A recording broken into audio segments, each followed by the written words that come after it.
Hi guys, welcome back. Today is part 5 of Are You Addicted to Sugar? And today we're going to talk about the top reasons why you should avoid soda. But before we get started, I always like to introduce myself. I am Carol Ward. I am a business professional. I'm also a daughter. I'm a sister, an aunt, a friend to many, and I'm also the business owner and CEO of Carol Ward Fitness and carolwardfitness.com. My mission in life is, in my business and in my life, is to help people heal their bodies from the inside out. And part of that is done by me helping people build their confidence, helping them find peace and joy, but also helping them with their nutrition and fitness, all while having a ball at life. So as we dive into this topic of sodas, I just kind of wanted to share with you a statistic that 48% of Americans drink soda a day. And of those, 2.6 cans of soda are consumed by those Americans per day. 1 can of soda has 10 teaspoons of sugar, which is more than your average daily consumption of sugar. So if you have 2.5 cans of sugar, and that's not including your cookies, your cakes, your candies, and ice cream, and hidden sugars, that's why people are addicted to sugar. That's why there is an increase in the number of people who with type 2 diabetes and being obese and having heart disease and all kinds of health issues in the U.S. For more details, tune into my blog because it has a whole list of facts, and of course going to talk a little bit about my journey with soda as well. I just wanted to talk with you about some of the health effects. We've already talked about health effects from sugar, but and I'm going to read the label to you off of a Coke can. So it's 140 calories per can. It includes caffeine, carbonated water, high fructose corn syrup, caramel color, phosphoric acid, and natural flavors, it says, and caffeine, of course.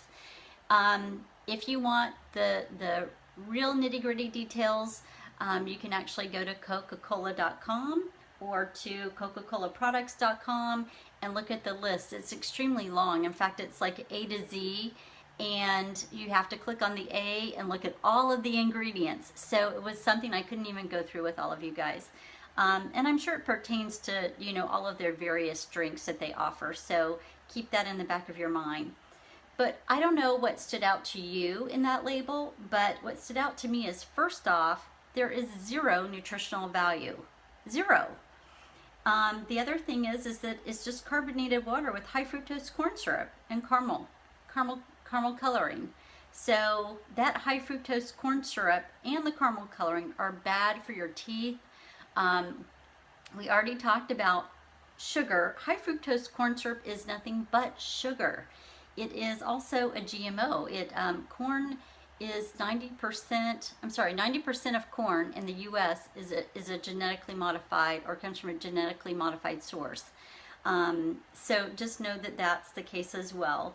So what does high fructose corn syrup do? It, just like any other sugar, it actually causes a dopamine effect in your body, which causes an addictive relationship to the soda.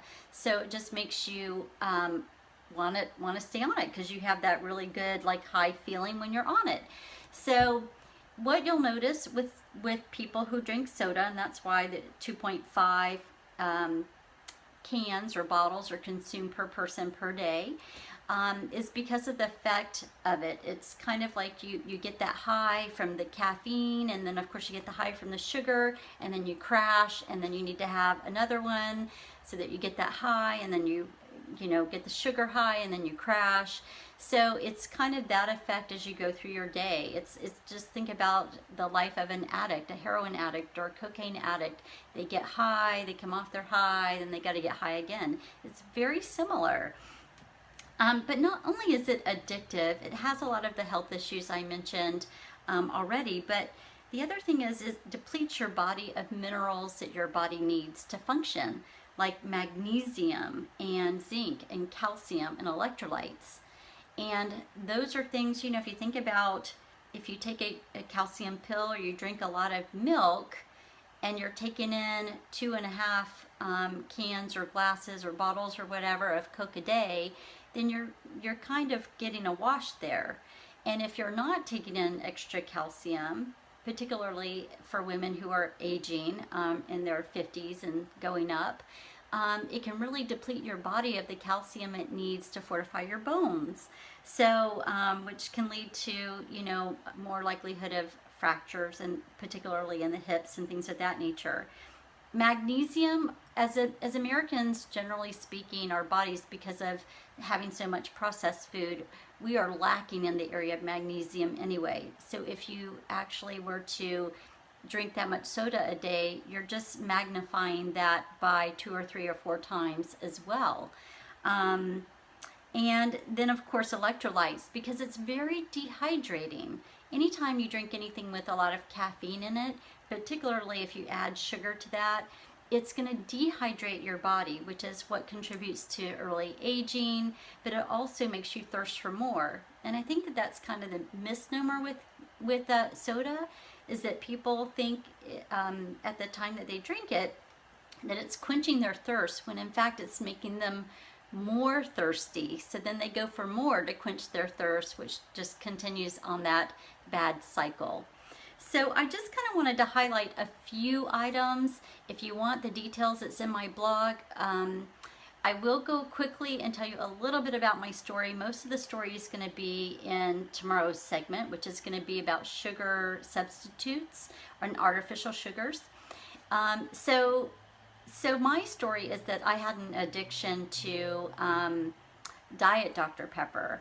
And it was for many, many, many years. So, you know, I prayed about that aspartame effect. I'm hoping that never touches my body. But at the same time, I know I was addicted to the Diet Dr. Pepper because it took a long time to get off of it. I struggled with it because of that dopamine effect it had on my body.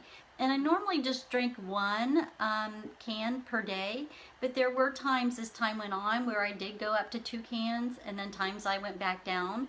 At times I got heart palpitations from it because the caffeine level was a little too high for me, so I would go with the pony can. So there's, you know, that was an addiction I had, and I broke it in 2013 when I got my body healthy. I did a detox and I got my body healthy, and I swapped to seltzer water. So now I drink seltzer water. I also drink bottled water, so I kind of swap between the two. But I think as much as I was addicted to it, I also enjoyed the fizz, and I think that's why the seltzer water kind of made me feel good. It kind of replaced the fizz. So I say all that just because I want you guys to know that I've been in your shoes.